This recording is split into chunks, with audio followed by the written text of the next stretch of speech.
Welcome to Dental Nacho CE on TV. I'm Paul, Dr. Nacho Goodman, living my backup dream.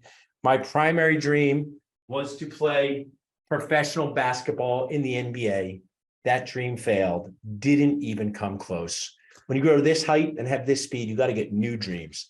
So now, as the founder of Dental Nachos and Dentist Job Connect, I am out here with my amazing team, helping dentists laugh, learn, and feel less alone, helping them increase success, decrease stress, and most of all, reduce the number of times they feel like crying inside a day. That is the number one KPI of all dentists and team members out there. How many times do you feel like crying inside a day? When someone says, my sister's insurance covers 33 veneers, and you want to say your sister's a liar because max you have 32 teeth, but you don't say that. You just keep it in your head. You cry inside and say, that sounds like good insurance. What else makes you cry inside? Sometimes when you're doing one of those class 2 things and the ring thingy flies across the room, pings around on the floor. You look to your dental assistant and said, I need a new class 2 ring thingy. And they open the box and all you see inside there is a mangled pedo ring. And you're working on a number 15 on a 50-year-old and say, perfect, that one will do. Well, we are here to help you cry less inside. I am so excited to have my friend, Dr. Elaine Bylis here. You can start your video, Dr. Elaine. We will chip chat for a few minutes before we get started. So you are the star of CE on TV. Our CE is not started yet. We're going to talk a little bit about you. You are an amazing role model to dentists everywhere. Tell us a couple things. Where do you practice dentistry? Where do you do your dentisting thing? I am located in Glen Burnie, Maryland, in Anne Arundel County. Awesome. And you graduated from dental school when? In 2017, 6 years ago. 6 years out. I classified dentists from baby age dentist to toddler age dentist. You're a CAD, child age dentist. You're not at the MAD stage yet, where I am, the medium age dentist. So tell us a little bit your daily dental life. Who are you working with? A little bit about your practice style. Tell us about that. So I actually practice with my dad. Awesome. We have this incredible general dentistry practice. We do just about every kind of dentistry. So we do orthodontics, we do surgeries, we do your regular class 2s. We cry a little bit when the ring goes flying across the room. We do have a pretty strong emphasis on cosmetics, so be that composite and porcelain veneers. Awesome. You got a shout out. Go Elaine, my Baltimore babe. Laya, go Tab. So you guys all put all your comments to everyone, not just us and the panelists. So please put your comments everywhere. So people watching in. So the topic you're going to talk about, I'm turning this over to you. You can share your screen just to make sure shares. While we're going to talk about resin composite veneers from planning to treatment. Composite veneers are excellent and minimally invasive technique for enhancing the appearance of teeth in a way that can rival porcelain. They can be used in a variety of clinical scenarios and allow clinicians to treat a younger patient base than can be treated with traditional porcelain veneers. I'm so honored to have you here. I'm going to turn over the CE on TV show to you. The way it works, great phrase. I talk to people, the way it works, and they say, what does my insurance cover? I say, great question. A lot of people ask me that. The way it works is dental insurance works like a coupon with blackout dates, a coupon with restrictions. We are going to do the best job possible to maximize the benefit of your coupon. So the way it works is that Elaine will deliver CE to us through the power of the internet. If you have questions, please ask them in the Q&A. There will be time for that. Elaine, if you need us for any reason, I'll be back here dreaming about guac. You got some chips and guac though from us to fuel you for the show? Guys, that was incredible. My belly is so happy. Awesome. My cat was a little bit jealous. Yeah, your cat was jealous. What's your cat's name? Carabelli. Oh, Carabelli. I no idea why you named that cat Carabelli. I cannot. And I'm getting a second one, and it's going to be named Intaglio, aka Taggy. Both Italians. Yeah. But you could just the inside. Well, I'm going to turn it over to you, Elaine. Thank you so much for being here. If you need me, I'll be in the back. Everyone watching in, honored that you're here to learn from Elaine. Well, thank you so much for that introduction. And thank you all so much for being here today. I am so excited to be here. And thank you to Dental Nachos for inviting me to speak. This is just such a great opportunity. And I'm so excited to hang out with you guys. My name is Elaine Bylis. I am a general dentist. I practice in Maryland, and I have the amazing honor today to speak with you all about my art and my passion, which is resin composite veneers.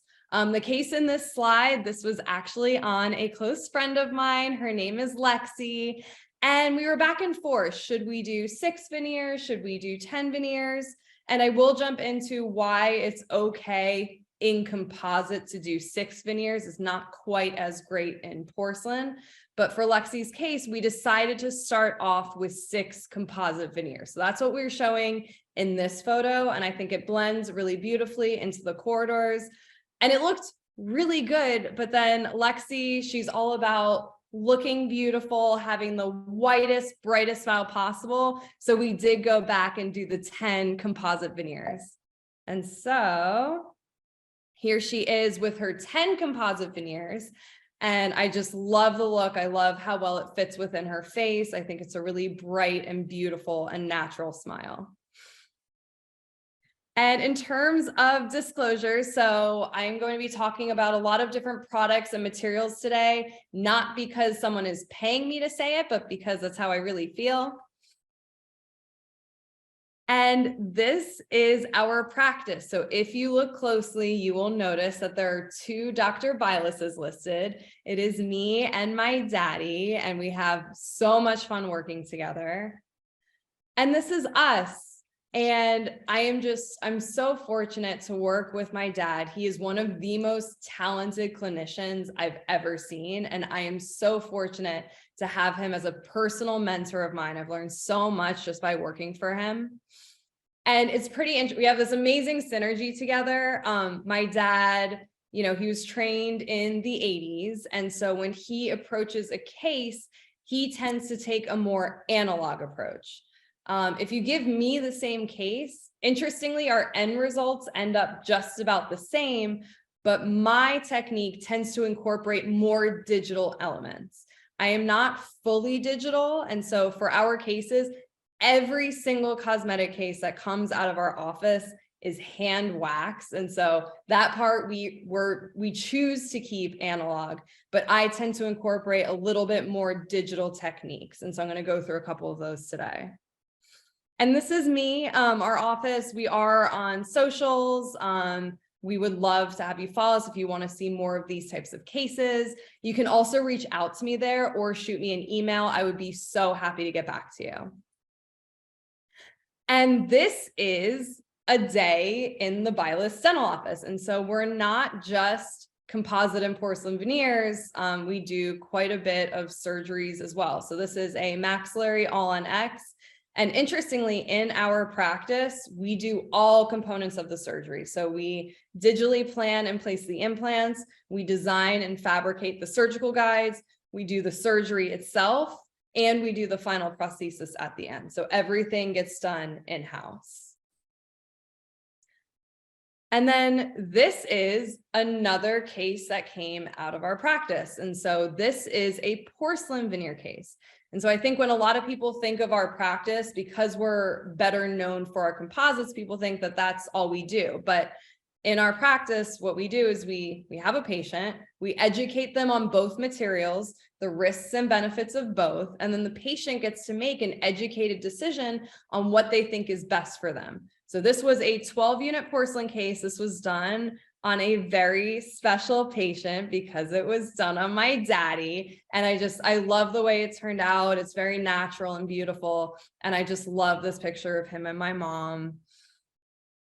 And here's his before and after. And I'm just going to touch on a couple of the things that I modified on this case to get that pop at the end. So one of the things is I thought the embrasures were a little bit wide on the before. And so I went ahead and closed them up a little bit for the after.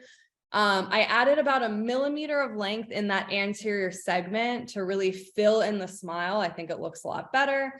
And the one that I think really makes a difference in the smile is I added 1 additional unit. So I took him from a 10-unit case to a 12-unit case in the after. And that additional unit really fills out the smile and takes away that black spot in the corridors.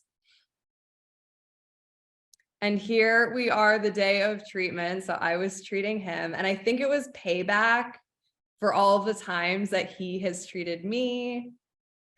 But anyway, let's jump into it. So the first thing that I want to talk about with composite veneers is why we would do a composite veneer and why we would choose to do that over a porcelain restoration. And there's many different reasons why we would choose this type of restoration.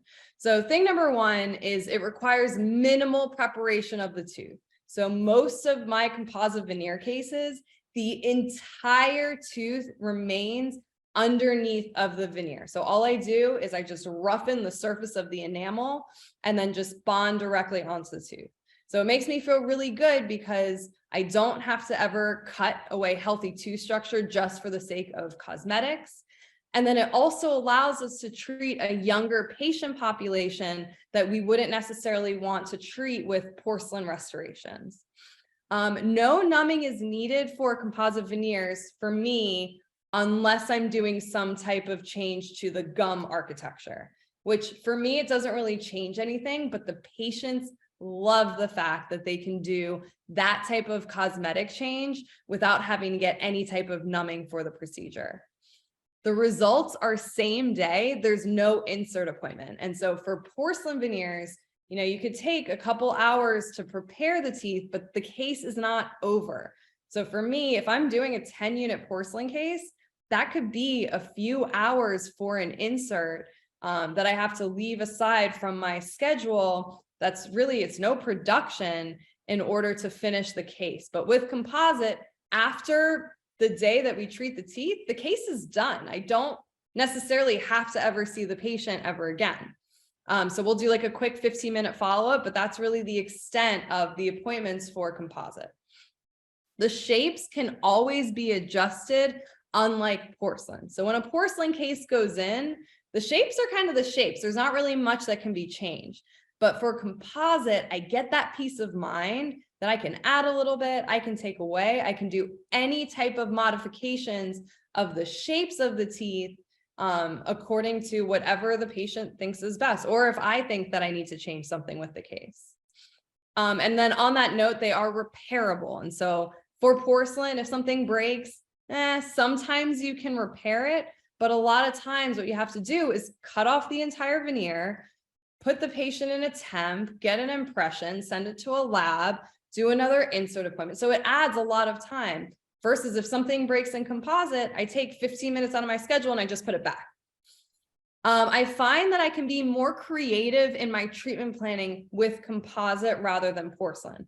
So with porcelain, at least in my hands, there's really only 3 treatment plans. I can do 2 teeth, I can do 4 teeth, or I can do 10 teeth. But with composite, because it blends so beautifully into the corridors, I can do any number of teeth. So I can do 1, I can do 3, I can do 6, which is something that typically we don't like to do in porcelain. I've done 7, I've done 9, I've done any number of composite veneers, just whatever is needed for that case. And then finally, there's no lab involved. And so the clinician has complete control. And so I've had instances where maybe I was going to do an insert of a porcelain case, and for whatever reason, the case couldn't go in. Either the aesthetics weren't right, or the color wasn't right, or there was an open contact, or something didn't go right, that I had to box up the case, send the patient back home in temps, and then bring them back for an additional insert. And that's really just not an efficient use of my time. So for composite, if there's something wrong with the case, I go through and I fix it right then and there. And so I don't have to add all that extra time to the case. And then finally, for those who are financially conscious, there's no lab fee. And so the overhead for these cases is much more minimal than what it would be for a porcelain case. And so in our office, we actually pass some of that savings onto the patient, where our fee for a composite veneer is actually a little bit less than a porcelain veneer. And then really quickly, I just wanted to jump into the creativity that we can create with composite over porcelain. So first, I'm going to show a 6 veneer porcelain case. So this patient, fabulous guy, he's a smoker and he has dry mouth and he got a lot of decay on his front 6 teeth. So much so that I could not repair it in composite. I actually had to go in porcelain. And so it was the front 6 teeth, and I begged him, please do not make me do 6 porcelain crowns. But for his case, for financial reasons, that's all he wanted to do at the time. He promised me that he would come back and do more, which he has not, but I hope that one day he will. And if we look at his after, I think we can agree that I got the closest color match physically possible to those back teeth. However, when we look at him straight on, what we see a lot of times with 6 porcelain veneers is when they give that big smile, it looks like they have 6 teeth in the front and nothing behind. I think this is because of the difference in opacity between porcelain and natural teeth, where most of the time when I see a 6-unit case, and there are some exceptions, but a lot of times it has this type of appearance. Now I'm going to contrast that with composite. So this beautiful girl, her name is Rachel. She was about to get married and her teeth were gorgeous, but she had these little spaces in between and then a baby tooth at the site number 6. And so it was the same treatment plan, except this time we used 6 composite veneers instead of 6 porcelain veneers. And so here is the final result. And when we look at her full face, I would argue that it's tough to tell which teeth are the veneers, and it doesn't stand out at you as being 6 veneers in the front and nothing behind. And what I attribute this to is I use the canines as my transition tooth. So the fronts of the canines are built with veneer. The backs of the canines are still her tooth. And so it serves as that transition between the veneers in the front and the natural teeth in the back. Now, before I move on, everyone, with every perfect, amazing material and procedure, of course, there's going to be some disadvantages. And so I'm just going to jump through these. These are the ones that I always hear. And I'm going to go through a couple of the ways that we can mitigate these disadvantages. And so the first thing that I'm always hearing is that, oh, they're going to break or they're going to stain. And there's some things that we can do to make these veneers stronger in order to minimize that possibility. So thing number 1 is proper bonding technique. So these things need to be applied in complete absence of moisture, really good light cure. And a lot of times, if you do that, they're less likely to break. And then, of course, they have to be kept in good occlusion. So that means in maximum intercuspation and in excursives, there can't be any interferences. Otherwise, something is going to break. And then finally, patient education. I beat this to death that patients need to understand they cannot use their teeth as a tool. So that means no fingernail biting, no tearing open a bag of chips with your teeth. All food items are okay, but non-food items cannot touch the veneers. In addition, they require an artistic eye. And so a couple things that I do. First off, every case is more practice. You have to get cases under your belt. And every time I do this, I learn a little bit more and I find that I get a little bit better at this. Next thing is I do all my own wax ups. Me and my dad hand wax every cosmetic case that comes to our practice. And that does 2 things. First off, it allows me to learn the case, where I'm going to be adding teeth, where I'm taking away, how I'm going to modify the gums. And then thing number 2 is it serves as a practice round. So when I go to build the veneers by hand, it's the second time I'm doing it. I've already practiced once in wax on the patient's model. And then finally, I photograph all of my cases. And it's really mind-boggling how much you can learn from the photos, where something will look perfect naked eye when you're just looking at it. And then I go to study the photos of my cases and I see that there's little things that can be improved for next time. And then finally, they require special care. And so first off, we want patients to use a low abrasiveness toothpaste under 80. You can Google search the abrasiveness index to get that chart that we hand out to patients. And then finally, when patients come back for recall visits, their composite veneers, just the facials, instead of polishing with that gritty prophy paste, we polish them with Cosmedent's Enamelize. And that's just the facials, the linguals are fine. Okay, so facial-based smile design. So this is kind of my approach to treatment planning my cosmetic cases. And I'm gonna run through a case as an example to show what I mean. So this is Andrew. Andrew came to me from DC. He is married to one of my best friends named Bonnie. And I did 6 veneers on Bonnie. Andrew has no interest in getting anything done. His mom and his wife are the two that sent him to me. He thinks his smile is fine, but because those two ladies wanted it, he ended up in my chair. And so really there's two things that we consider with Andrew's case. So first off, his teeth. So his lip has a nice curvature to it, but his teeth are worn pretty flat across. And if you look closely, which I realized from the photos, his teeth are slanted on an angle up and to the left. And so my first step when I have a case like this, any cosmetic case that comes to our practice, is facial-based treatment planning, which in my case, because I use Photoshop, I call it a Photoshop smile design. And it doesn't have to be Photoshop. There's so many different ways to do it. It can be PowerPoint, it can be Keynote. There's any program that you can take a patient's photo and then change the shapes of the teeth on their full face.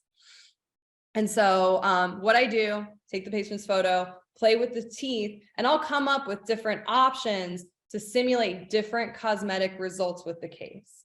And really that does two things. So first off, it allows me to come up with the exact plan of how many teeth I'm going to treat. And so I can have a pretty general idea just from looking at someone, but this way I'm able to come up with an exact plan, how many teeth, what the gums are going to look like, everything like that. In addition, I'll come up with a couple of different plans and I'll show the patient all the different options. And then the patient can see what they look like and then make an educated decision on which treatment they want to go through with. And the Photoshop smile design, it takes me all of 5 minutes and I do not charge for this procedure. And so here's Andrew, here's his photo. I'm going to go back and forth now. This was his Photoshop smile design. And so I think we can agree that, and it was 7 teeth, so it's 7 composite veneers.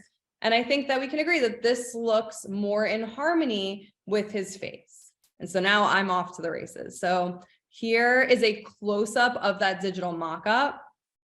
And the red is showing where I'm adding length. And what I want you to appreciate, because that smile was slanted, I'm adding much more length to the teeth on his left side than I am to the teeth on his right side. So this is a very challenging case. And this is a retractive view. And so this is as if I have Andrew's models sitting out on my bench top. And what I want you to see is the teeth and gums go up at the same wrong angle. And so had I not taken the time to do a facial-based smile design, I would have become very lost in this case, because what I would have done had I not considered the full face is I would have waxed this case. I would have made these beautiful teeth, these beautiful veneers that would have gone up at the same wrong angle, and it actually would have accentuated the cant even worse than it already is. But instead, I used the facial-based smile design, and this was the plan that I came up with that, once again, goes on a completely different angle than everything else in his smile. And so my next step, so I take the Photoshop plan and I make my wax up. And so I hand wax the case based off of my plan in the Photoshop. And so here it is. And once again, the teeth on his left side are approximately 1 mile longer than the teeth on his right side. But I've done the planning ahead of time in the Photoshop, and I just have to trust my plan. And then here's Andrew the morning of treatment. And what we started doing in our office is we started taking same day treatment photos, because a lot of times after we improve the teeth, a lot of things start to change aesthetically. So the patient will change their hair, the guys will shave, the ladies will change their makeup. And a lot of times people and even dentists attribute how much better they look to the new look and not to the teeth. And so now we take same day photos. The only thing that changes is the teeth and the fact that we just beat them up in a dental chair for like 5 hours. And so here's Andrew in the morning. And here he is that afternoon. Same outfit, same hair. That's the new smile. And so here is his same day before and after. And I think now we can confirm that even though my vision looked a little strange on the models, it was in fact correct for his face. And so the Photoshop really works. And so same day, before and after. And what I want you to appreciate is it's exactly the same as his Photoshop. And so I've gotten this technique to a point where I can very reliably take a 2D rendering, which is the Photoshop, and then transfer it onto a 3-dimensional model and reliably recreate it in the patient's mouth. So here's his before and after, retracted view. And once again, you can see, so the teeth and gums now go up at different angles. And I didn't modify the gums because even on his biggest smile, he never shows gum. And so I only do gingivectomies in situations where the patient smiles really big and you can see their gum. And I included this photo. So when we do composite veneers, we do 2 teeth at a time. So we do 8 and 9, 7, 10, 6, 11, and then 2 premolars on each side. And so for this, the reason why I show this is because 8 and 9 are going at a completely different angle than the rest of the teeth. And this just shows the importance of waxing a case ahead of time and then making a matrix to guide where the edges of the teeth are going to go. Because I really believe that if I tried to freehand this case, I would have gotten really lost with this. I'm just not talented enough to be able to fix a cant freehand. And so that's why the matrix for me is so important. And then this was just a funny photo. So after we finished the first 2 teeth, it almost always looks really ridiculous. And so when Bonnie checked in, I sent this back to her. I was like, okay, we're done. But we were not done. And I just love this photo. These might be the 2 most beautiful humans I've ever seen. And I am so proud to say that I did veneers for both of them. So I did 6 veneers for Bonnie and then 7 for Andrew. Okay, so now we know how we plan a veneer. So now I want to talk about all the different ways that we can use composite veneers and composite resin, because there's so many different possibilities and is such a versatile and amazing material. So the first type of case is color correction and arch expansion. So this is just your traditional veneer case. This can be done in composite, this can be done in porcelain, but in this case, I'm going to show composite. So this is Beth. Beth is married to a patient of ours that we did a 10-unit porcelain veneer case on, and she loved the way it turned out. He looks amazing. He's actually on TV and it's like the perfect TV smile, but she saw the process. I did that case when I was about a year out of school, and she saw how many appointments it entailed. And she said that she knew herself and that she wasn't willing to come in for that many appointments. So, I mean, for someone like her, she's in her 40s. Nobody would argue with me to do this case in porcelain, but because of that limitation, that pushed me more towards composite. And so in terms of her chief complaints, so number 8 is discolored. So there's some type of trauma when she was much younger. So 8 discolored. There's a PFM on 9 that doesn't quite match the rest. Her arch is a little bit narrow. And so we talked about different treatment plans. We talked about different ways that we could go with this case. And she really liked the idea of composite because it's one day, you come in, I treat it all, and then it's done. She didn't have to come in, to check the temporary. She didn't have to come in for an insert. For her husband, one of the teeth had an open contact, so I had to send him home and then bring him back for a second insert. And so she loved the idea of one and done. And interestingly, she has that crown on number 9, and it's a PFM, and there's nothing wrong with it, right? I mean, it's an older crown, but there's no decay, it's healthy. And so I told her, look, I've never done it before, but I know that composite can be bonded. So I've bonded to porcelain, but I've never done it as a veneer. And so I told her, look, why don't we try it? I can bond to the PFM. We can see how it looks. If it doesn't look good, we can always go ahead and cut the whole thing off, do it in ceramic. But we decided, hey, we'll give it a shot. We'll see how it looks, and then we'll proceed from there. And so here she is before, and the treatment plan, once again, is for 10 composite veneers. So my first step for every cosmetic case is the Photoshop smile design. And so here's her photo. I'm going to toggle back and forth. And you can see this is my plan for the 10 composite veneers. And so I think it looks really nice. It's in harmony with her smile. So once we have this approved, I'm good to hit the ground running. So my next step is I do a wax up based off the Photoshop. So this is my plan. I have little notes on the before model to show exactly where everything is going to go. And now I'm ready to go ahead and do the case. So here she is after with her 10 composite veneers.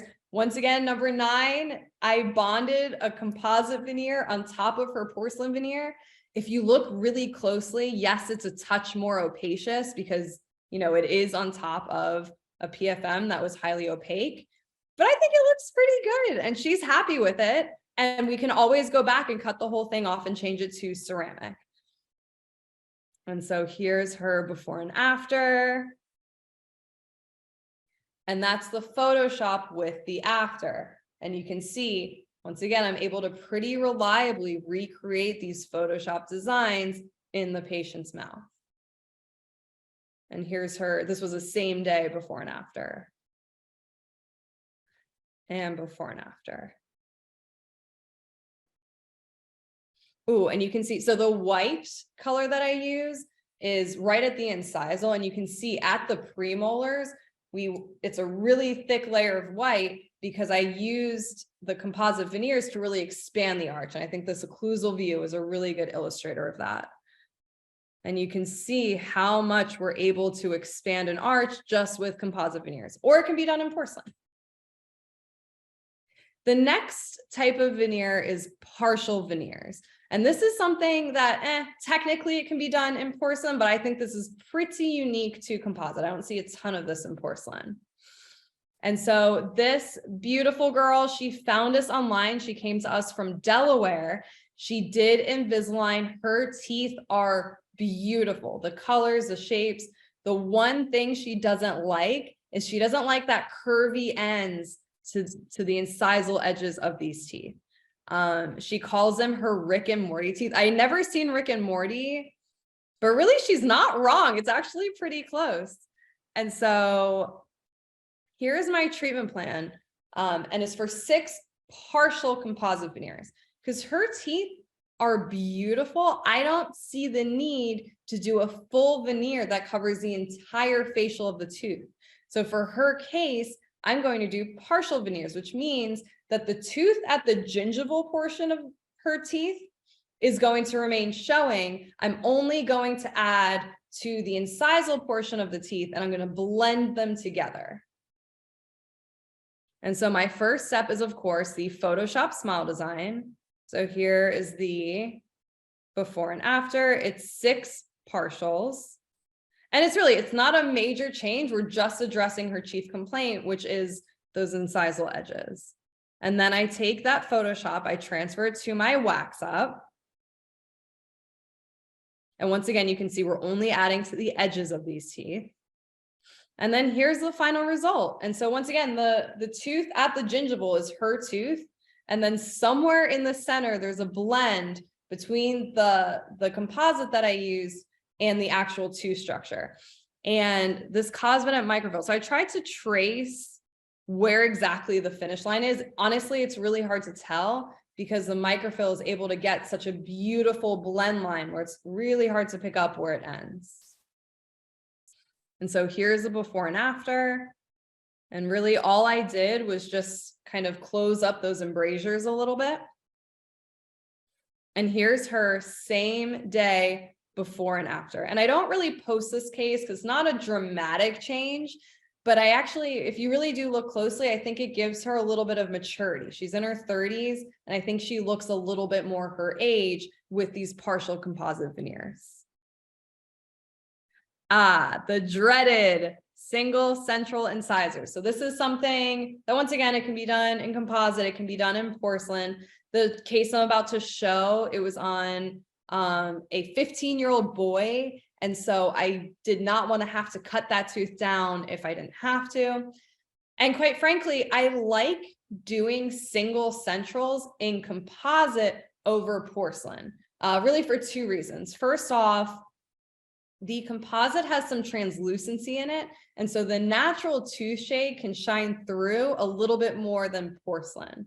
And so I think it is able to better color match than porcelain that's a little bit more opacious. And in addition, it's hard for these labs to do a color match when they're really just working off of a photo with a shade tab on it. Versus me, I'm working directly in the patient's mouth. And so I'm able to see how my color match is working. If I need to make any changes, I can cut it away. I can add opacers. I can add tints. I can do whatever I need to do to get that perfect match. But I have the luxury of having the patient right there in my chair. And so this is Josh. Josh plays lacrosse. He was in an accident when he was younger. So tooth number 9 is discolored, and it has a composite restoration that also isn't exactly the right color. And then number 8 is chipped as well. And so here is his retractive view. And so in terms of the treatment plan, so I'm going to do a full composite veneer on number 9, and then I'm going to do a slight edge repair on number 8. But then I talked to him and I talked to his mom, and I told them that I'm reserving the right, if I can't get the color match perfect, to also do a full composite veneer on number 8 if I feel like I need to. But let's see how close I can get. And then if I can't get close, we can always go back and do more. So my first step, of course, is the Photoshop smile design. So now I have my plan, and then I transfer that Photoshop smile design onto the model. So I've hand waxed this case, and now I'm ready to treat him. So here he is after. And all I did was that little chip repair. I didn't feel the need to go back and veneer number 8 because I think we got such a really nice color match and shape match on number 9.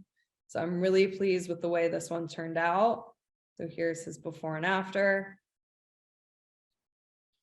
Full face, before and after. Before and after. And what I do want everyone to just make note of is look at the health of the tissues in the after.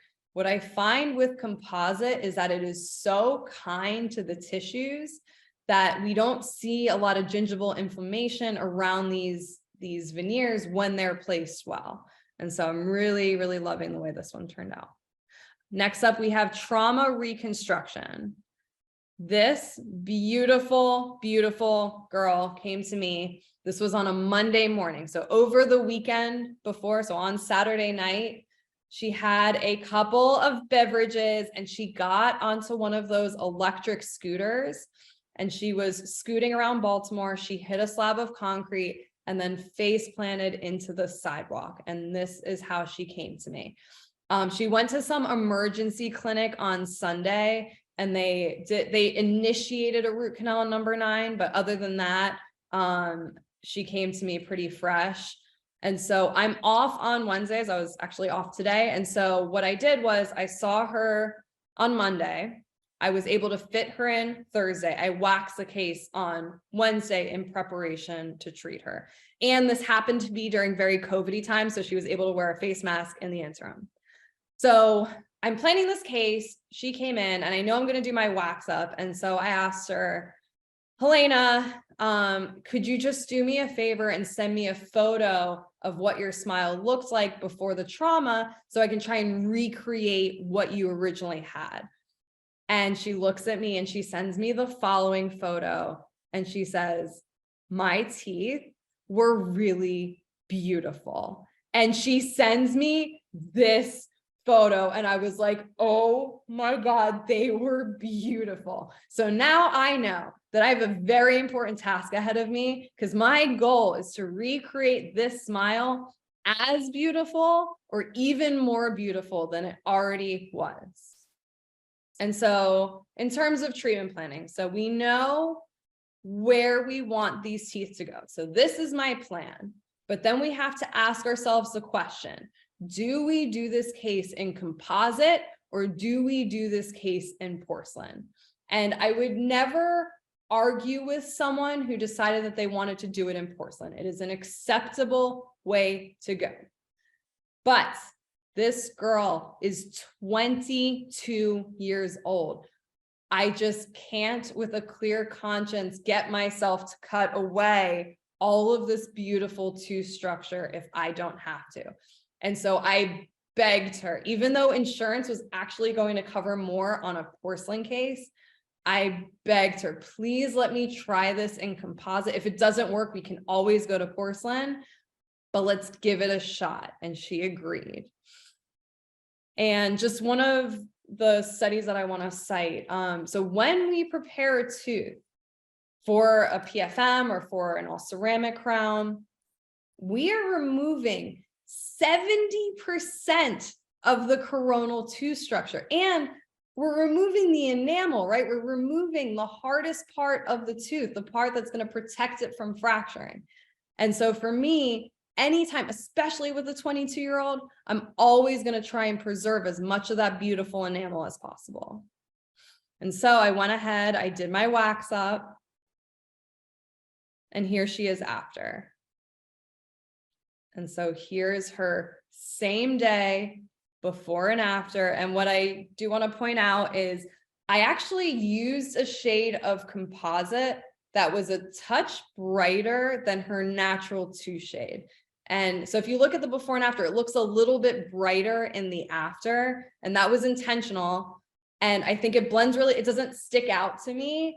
And what she told me is all of a sudden she's been getting a lot of compliments on her smile since she had this done. And so I think my goal was reached. I'm very proud of how this one came out. So here's her before and after. Before and after. And it's pretty cool, the realism that we're able to create with composite. I would argue that it could rival porcelain. So we're able to create that incisal halo at the tip, a zone of translucency above it, and then a body shade that blends into the tooth. I'm going to just jump through two kind of quicker cases just to show some other ways that we can use composite. So this patient came to me. He loves the shape of his teeth. He loves the color of his teeth. The only thing he doesn't like are these brown stains. He's tried bleaching. He's tried everything. They won't go away because they're intrinsic stains. And so I cut them out with a diamond burr. I filled them in with composite, and this is the result that we're able to get with composite. So here is his before and after. Before and after. And then finally, class 5s. And so this patient came to me. He's actually from Long Island, New York. His dad is a dental rep, and every time they need dental treatment, they actually drive down to Maryland to see us, which is such an amazing honor. So we had these class 5s. Not only are they stained, but there's also decay around them. And so I went ahead and replaced them. And here they are. So once again, we're able to get a really nice blend where it's hard to tell where the composite ends and the tooth begins. And so here's his before and after. And then here's the other side. This was the same day, so the gums are a little bit beat up, but also before and after. Okay, so very last thing. So I know I've shared a lot of facts about composite and my process. And so now I want to jump through one case, and we're going to go through the entire case from start to finish. This is Brooke. Brooke is fabulous. She was working at our office as a dental assistant before she went to hygiene school. So she was really amazing, knowledgeable assistant. We were sad to see her go to hygiene school, but she's going to do amazing things. And here is her before picture. And so she also had a little bit too much fun and a few too many beverages. Her accident happened on St. Patty's Day. She had a couple of drinks, she fell, and she broke her front 2 teeth. And so here they are. They're restored with composite, and the restorations are fine. There's no decay. There's nothing wrong with them. It's just, I think the aesthetics can be improved. The color can be improved, and they're on a slight slant. And so my first step is I do my digital mock-up. And so here is Brooke before, and then here is my smile design. So that's 6 composite veneers. So now I have my plan, and the next thing I'm going to do is my wax up based off the Photoshop. And so here is the wax up. And now I'm ready to take on this case. So I go ahead. So this is that incisal matrix I was talking about. So the incisal matrix is how I take the vision from the composite or from the wax up and transfer it into composite. Up next is the procedure. So the first thing that I do before I do anything, I don't pack cord for every case, and I can't even give you a rationale to why I pack cord in certain cases, but for this one, I felt that it would be good to hide the margin. And when I pack cord, I do it all at the beginning. So that way, if the gums were to bleed, it kind of resolves itself before I go in to do my veneer. The next thing I do is minimal tooth preparation. This preparation is a little more aggressive just because the teeth had already been prepared previously. And so I'm really just working back to the original tooth structure. And when we do these cases, we do 2 teeth at a time. So we do centrals, then laterals, then canines. Next thing I do is I isolate the teeth for our bonding protocol. So in this case, I use a Tofflemeyer matrix. Sometimes I use Teflon. There's really no rhyme or reason for why I would use either. Next thing I do is etch. A lot of our cases, there's no dentin to speak of because the preparation is so minimal. When we're bonding to enamel, we can etch a little bit longer. So I typically etch these for about 30 seconds to a minute, and you can see the adjacent teeth are protected. Next thing I do is I rinse and dry. I want to make sure that I can see that frosty surface of the enamel. Next thing I do is I place my bond. Because there's no dentin, I don't need any primer. So we use a Generation 4 bonding agent for all of our veneer cases. And so this is OptiBond Solo, and it's just the bond. I didn't use any prime for any of these teeth because there was no dentin showing. So we air dry it, we light cure, and then we're good to start bonding materials to these teeth. My first layer is an opaque white nano hybrid. So in this case, I'm using Dentsply WO. It can be any opaque white. So what I do is I place that WO into my incisal matrix, and then I smush it up against the tooth. I shape it a little bit, and then I light cure. Now, the purpose of the WO is to block out shadowing from the back of the tooth. So I don't know if anyone watching has had this experience, but you go to put a composite on the front tooth, and when the patient smiles really big, you can kind of see that line between where the tooth is and where that composite is, even though it looked fine while you were building it. So this WO, it blocks out that shadowing, so that way you can't see that transition between the veneer and the tooth. So here's the first WO shell, and I still have to do the adjacent tooth.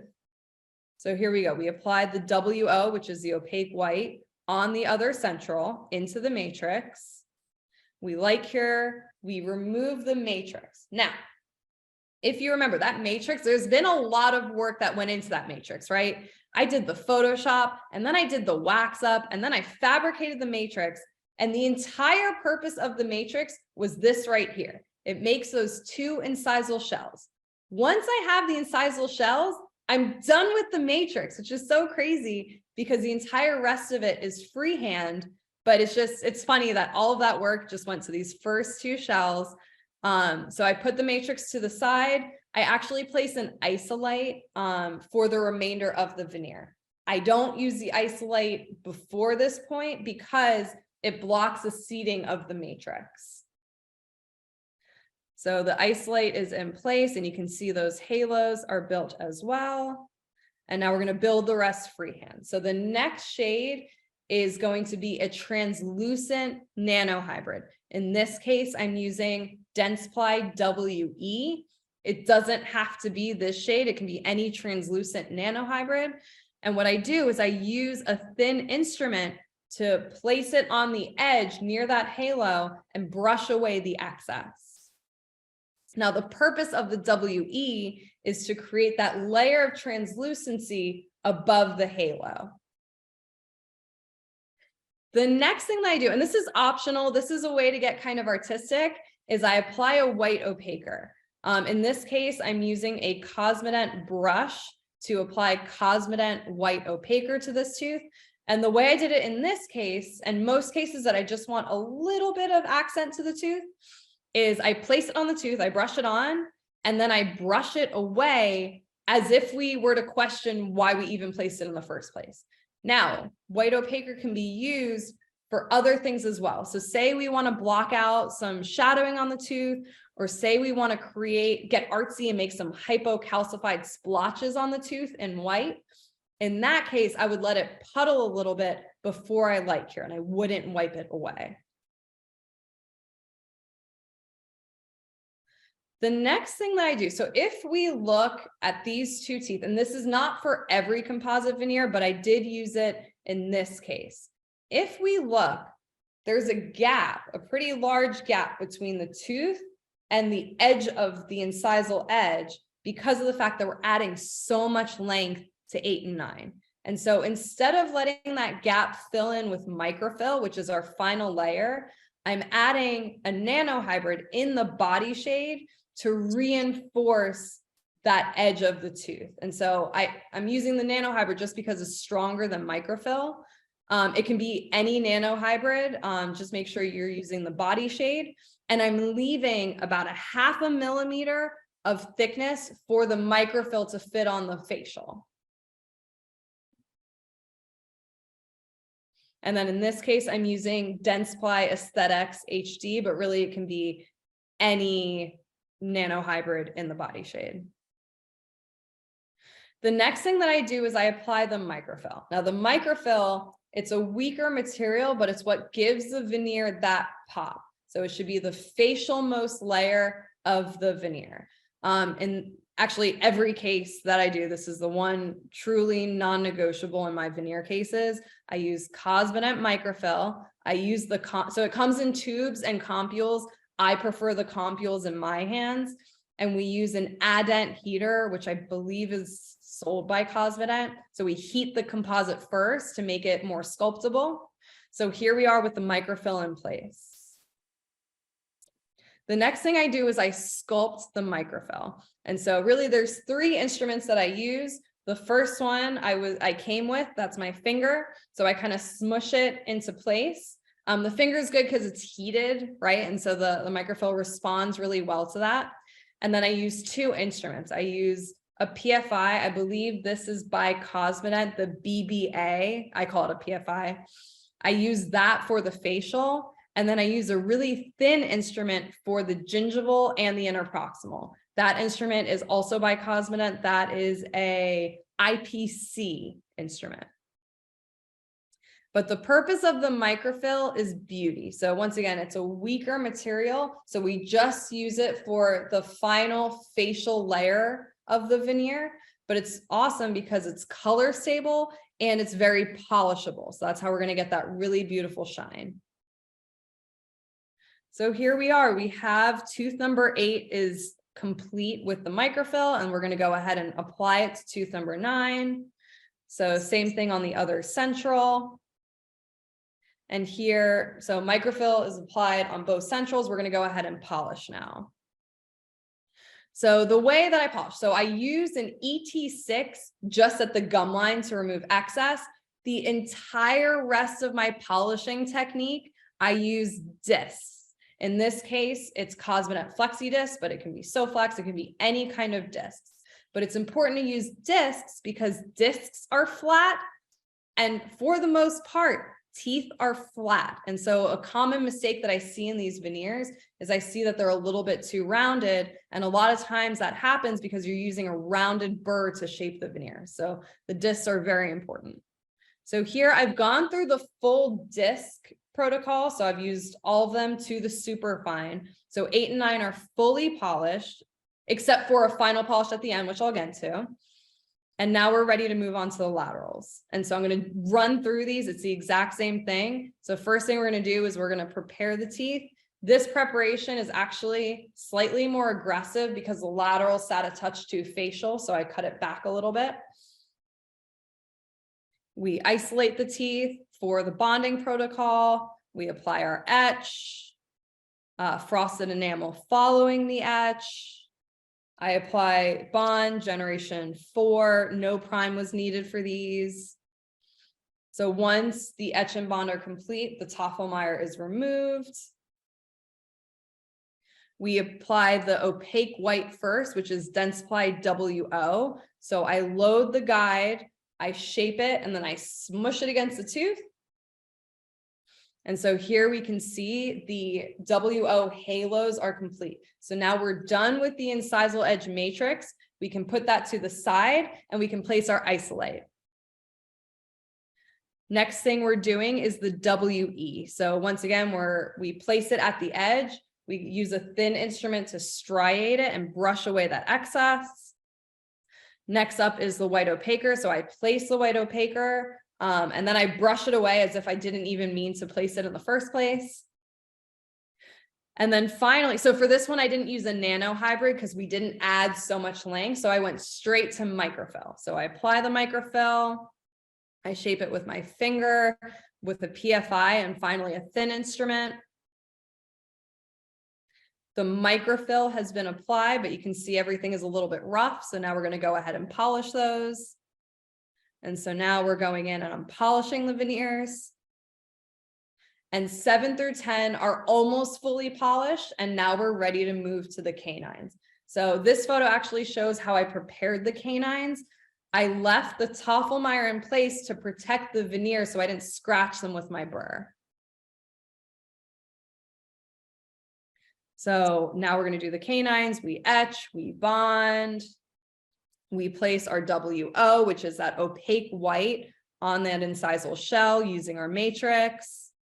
The WE was placed. Now it's the white opaquer. Finally, the last layer is the microfill. So we didn't use any nano hybrid for this. We went straight to microfill, and I shape it the same way with my finger, a PFI, and then a really thin instrument. The microfill has now been placed and we go ahead and we polish it to completion. And so everything has been polished. So the front 6 veneers are placed, and then we're going to do our final finishing and polishing. So the first thing I'm going to do is I'm going to place, so right now the incisals are flat, right? Because I use a flat disc to polish, but real teeth, they have those grooves and valleys and ridges. And so they're not a completely flat structure. So the way I add back that anatomy is with a ceramus point at about 20,000 RPM. So I put that developmental anatomy back. Now it doesn't have to specifically be this burr. This is just what works good in my hands. A lot of clinicians use, it's like the Cosmodent, the rubber points and cups. Those work really well. It could be a red striped diamond. It's just whatever you find works good in your hands.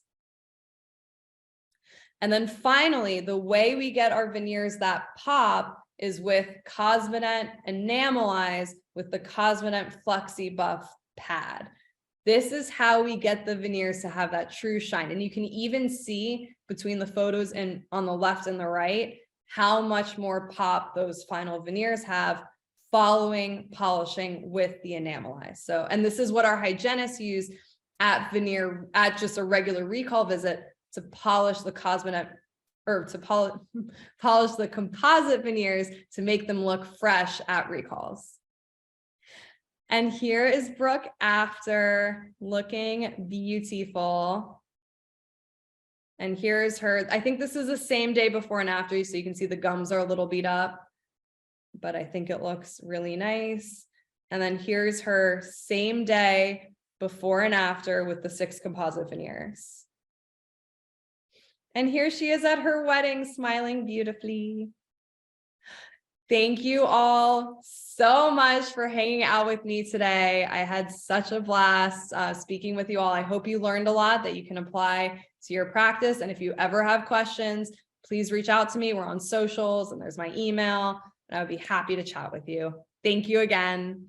Amazing job, Elaine. I'd love if everyone would just go into the chat and put one thing that you learned, not your team screenshot it. When we do these presentations, You literally put your blood, sweat, and tears into it, and it's great when you know what impact you're having. So we have so many people here watching and live on Zoom. We're going to do a few questions with Elaine. We also have a special guest to surprise Elaine in about 3 minutes and some sponsor interviews.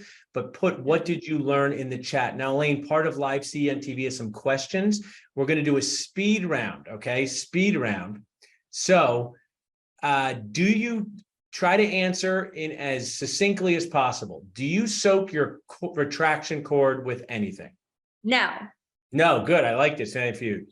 Was that just the traumatized teeth cared for? Gorgeous result. Thank you. Wait, was that a question? Did you just care for the traumatized teeth? Yes, only 3 Gotcha. veneers. Yep. Nice. Gorgeous. Do you have any pictures of your minimally removable tooth? Then you can go follow Elaine on Instagram, ask her that question there. Next question. When you repair a veneer, do you charge for a filling or a composite veneer or somewhere in between? Great question. Somewhere in between. I'll call it like a one surface cosmetic. And so it's a cosmetic filling. It doesn't go through insurance. And so it is a cash procedure. But I'm not charging them out for a full veneer. It's a very small fee just to cover my time and the materials. Awesome. And the last question I'm going to get, if you didn't get your question answered, DM Elaine on Instagram. How long do your composite veneers usually last compared to porcelain? Great question. So I've only been practicing for 6 years, but I have cases from my first year out. So 6 years, still looking beautiful. I have had mine for 18 years. And so I can tell you from experience, I had these when I was 13 years old by my dad.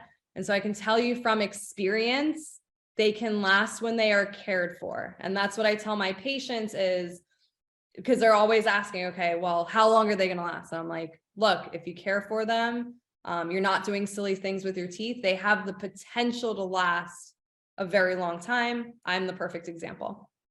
Awesome. And stay on with me. That's great. Do you treat any dentists? I have a feeling some of the dentists on here are going to go to Maryland and get composite veneers. I treat a lot of dentists, and it is really just the high. I had to remove a dentist from my presentation because I ran out of time. But yes, we treat quite a few. We'll have that Rocky too. We'll do the dentist, probably ask a lot of questions during it. I also want to let you know, during the presentation, I purchased a hamster and I named it Krebs Cycle. So I wanted to also have a pet named after something from dental school.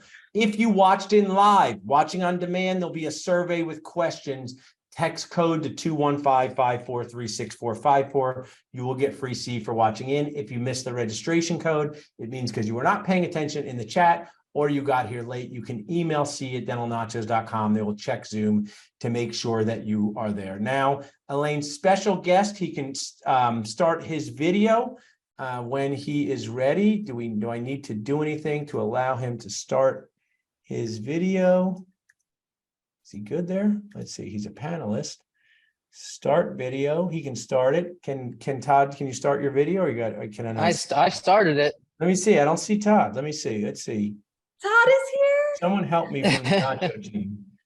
Does he look like he started? I don't see him. We can always talk to him from behind the scenes. I see his counter. I see him, Paul. Yeah. Oh, you do? Oh, There I am. Okay, oh, good. wait, hold on. There we go. Hey. All right, good. So we Elaine, have. that was amazing. Elaine, that was amazing. You liked it? Thank you so much. I liked it. What are you talking about? You're a pro. You're a Thank pro. you so much.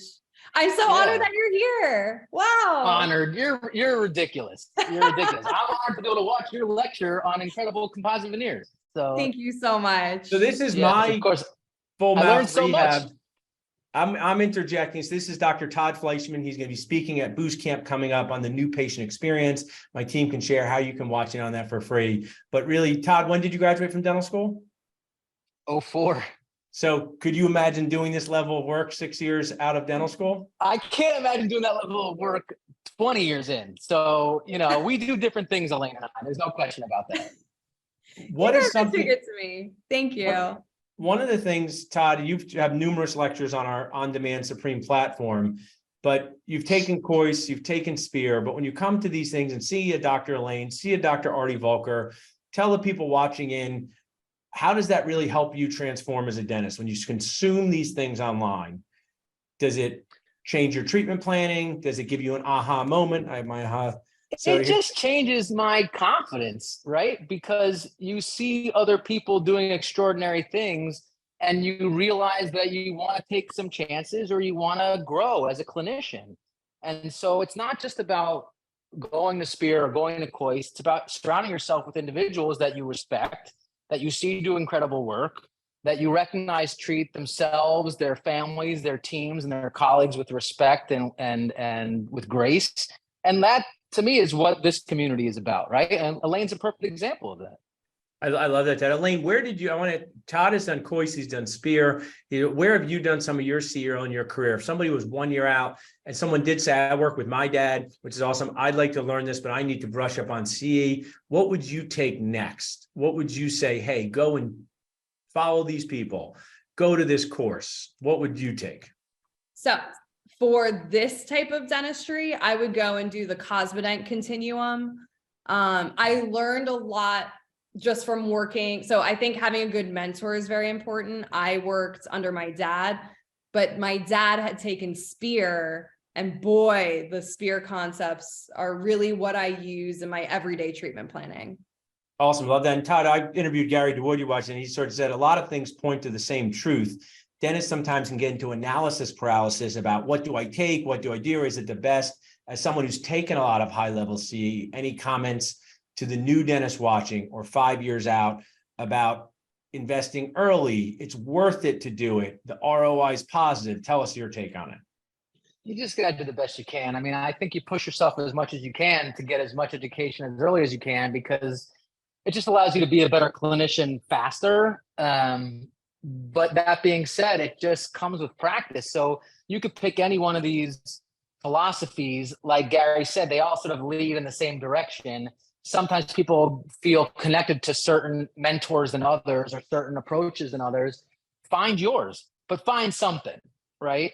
And I think that's what's great about Nachos, is that you give us this and then you give us the other resources too.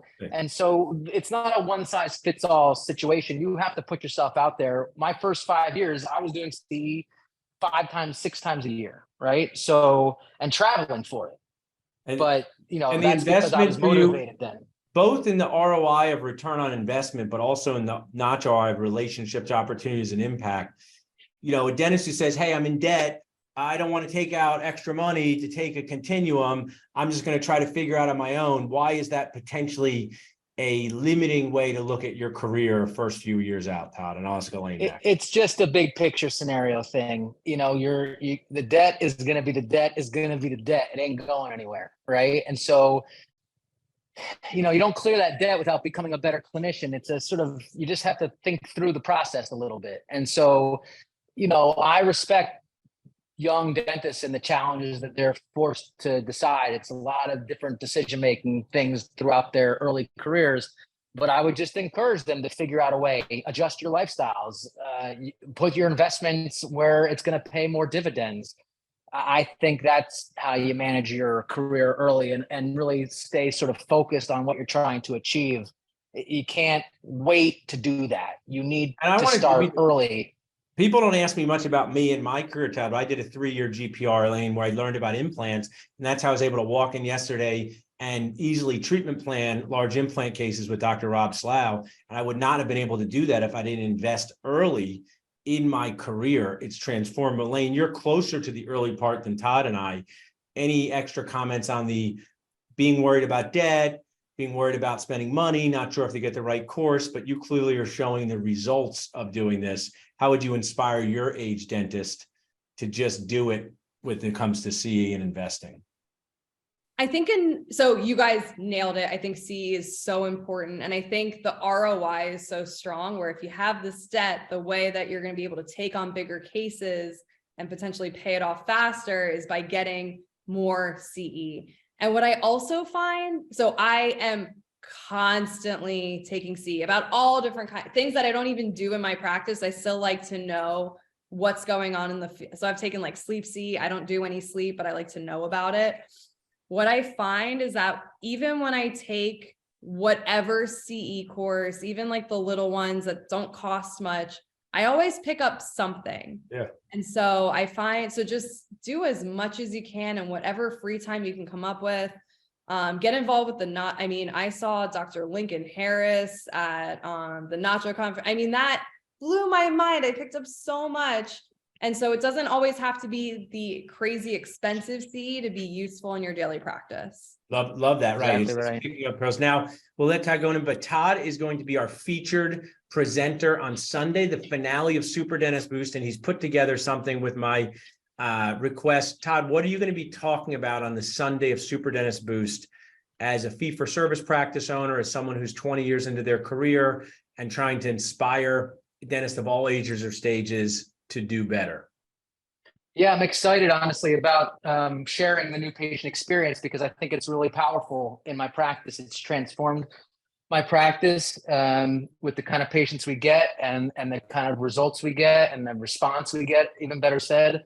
So the new patient experience and introduction to relationship-based dentistry, it's more philosophical. It's a lot of psychology. And I just think it's going to be able to have a step away from some clinical stuff a little, with still a lot of clinical sort of approaches to the new patient experience, but also in the verbal skills and the things that really people come to us for at Nachos to understand how to do, sort of better dentistry and not speak weird to patients. And so that's going to be a lot of what I talk about. I'm always honored when my verbiage tips are on Todd's team board, all day long, man. Well, thanks to both of you. We're kindly anointing Elaine to come on Sunday, August 6th. So she's going to come Saturday night out and spend time there. Both of you truly appreciate what you do for the Nacho community. You guys can go and relax, eat some guac. Elaine, Todd, go relax with what you're doing. Thanks. Elaine, great seeing you. Great job. Great job. Thank you so much for coming. This is so fun, you guys. Amazing. Really amazing. I took 1,000 screenshots, just so you know. Yes, I love it. Thanks, guys. Appreciate it very much. All right, guys. I'll talk to you later. Awesome, Elaine. Thanks so much. Go enjoy your guac. Let me do a couple. Thank you guys again. This was so fun. Bye. We have so many people watching in still. We have the awesome Dr. Jason Smithson coming in April. You have plenty of time to plan. If you want to get the early bird tickets, there are 50 early bird tickets to Dr. Jason Smithson. Text Smithson to 215-543-6454. Before I bring up my sponsors, I want to just share that if you're looking to hire an associate or looking for a job, Dentist Job Connect can help. Text hire to 215-798-9897. And for those of you who watched this long, we still have free passes to both Super Dentist Boost by texting Boost to this number, 215-543-6454. And Dr. Jason Smithson is doing a preview 3-hour course on the vertical crown prep. You can text Baba, that's named after my grandmother, to the same number here. So I'm super excited to bring up a sponsor that is here with us. I saw Stephen here, so Stephen can start his video. So Stephen is here from Nada Payments, an awesome key resource and sponsor that we have just started using the how to figure out how to manage the credit card processing fees in your office. So Stephen, thanks for joining us. If someone has never heard of Nada Payments, what kind of pain do you decrease for dentists? Dentists are always trying to help patients with pain. What does Nada Payments do? Well, thanks, Paul. Thanks for having me. Always a pleasure.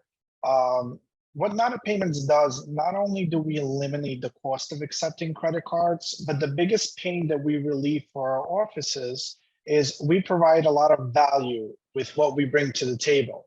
We're able to integrate into your dental software and eliminate any user mistakes for dental offices that are currently not integrated.